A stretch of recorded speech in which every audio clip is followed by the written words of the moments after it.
Another legendary actress and singer, Marah Louw. Marah, good morning to you. And thank you so much for giving us your time. I can imagine just how difficult of a time this is for you. But talk to us about just your reaction to the news of Connie Chiume's passing. You know, yesterday morning when I got a call from some lady from some, I can't remember which radio station, and I just couldn't figure out what was she saying. She said, Connie Chiume, I don't know any Connie Chiume. And then I realized, no, it's Connie Chiume. I said, what about Connie? What happened?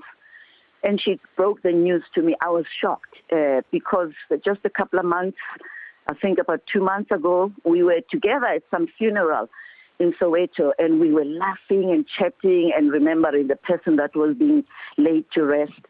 And she was so jovial. She's always been jovial, and I've never seen Connie with a frowning face, ever. And we've never, you know, in the industry, sometimes you cross swords with people, you know, you get negative energies, but she was not like that. She was always all smiles and laughing, and, you know, she'd compliment you. We compliment each other about how beautiful she is, and she'd say the same.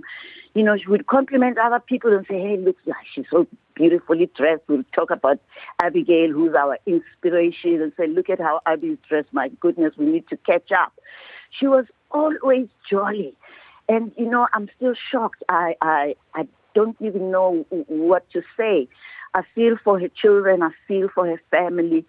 And I'm just hoping to God that, you know, God can give the family strength during this very, very difficult time.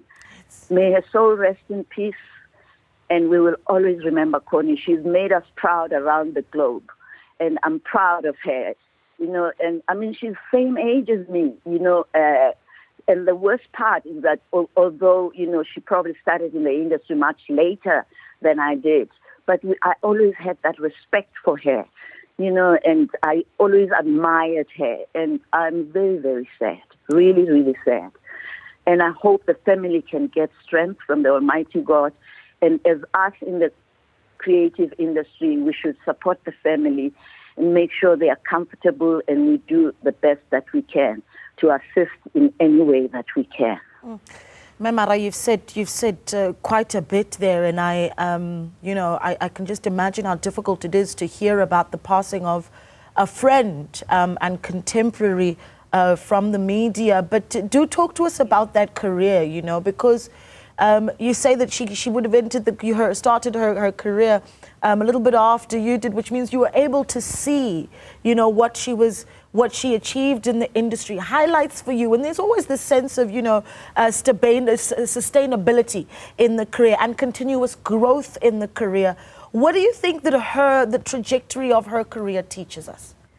I think one of the things that made Connie Chiume stand out was that she never, you know, looked at herself or considered herself to be, you know, there's a problem when some, you know, in our industry, you start feeling like you're a diva or something like that.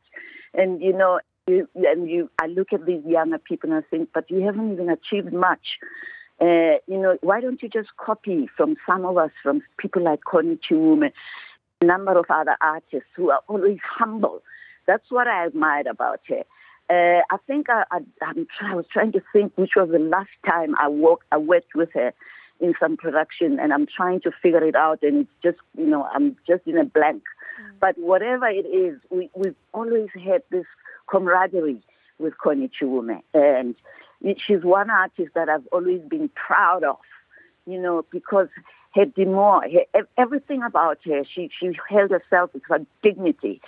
And every production she was in, and I know one which it was a soapy that she was in, and the role, it was like it was written for her. You know, she was not acting; she was living that role, that part. You were comfortable to watch. I don't watch too many soapies, even the ones that I've been involved in. I don't watch them, but and I'll see this young woman. She's not young. She's same age. I found out later that we are same age. When I watch her, I said, this woman is like living that role, and this is how acting should be. You should absorb and live the role and be that part, be that role. And she managed to do that with aplomb. She was absolutely, absolutely brilliant when you're watching her.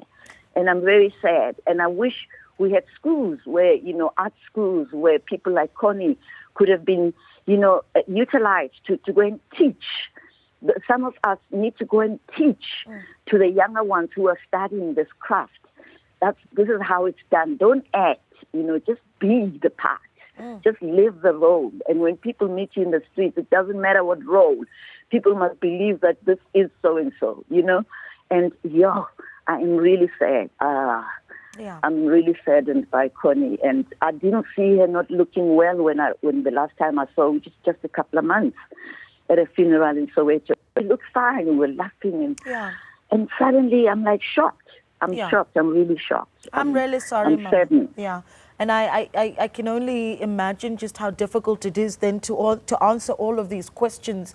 One of the things that comes with being such a big star, right, is that you also have the opportunity to fly the flag. You do. And we saw Mam Connie Chiume do that. What do you think is the story that through her craft we told to the world about our country?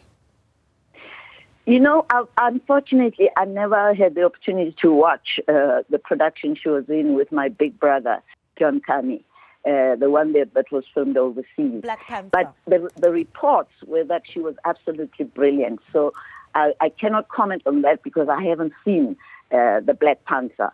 So, but I can believe when people say she was absolutely brilliant in that part, that role that she played. I can believe it because I know Connie. And everything that she does it to the fullest of her ability. She does. You don't doubt her, or she's going to disappoint us. So, for me, I'm actually running out of words because it's still a little bit of a shock. Yes. When you haven't heard, this person has not been well for quite a while, and she's been going through this and that, and I never heard of anything like that, and I've still got her face when we were at the funeral in Soweto. Myself and her and Abigail were sitting together the same, near each other. And for me, it's like, Haibo, how this person didn't look ill. I don't know what happened, but, whatever it is, may her soul rest in peace, please. Yeah. Marah, it's been an absolute pleasure speaking to you, and thank you so much for joining us in paying tribute to Mayor Connie.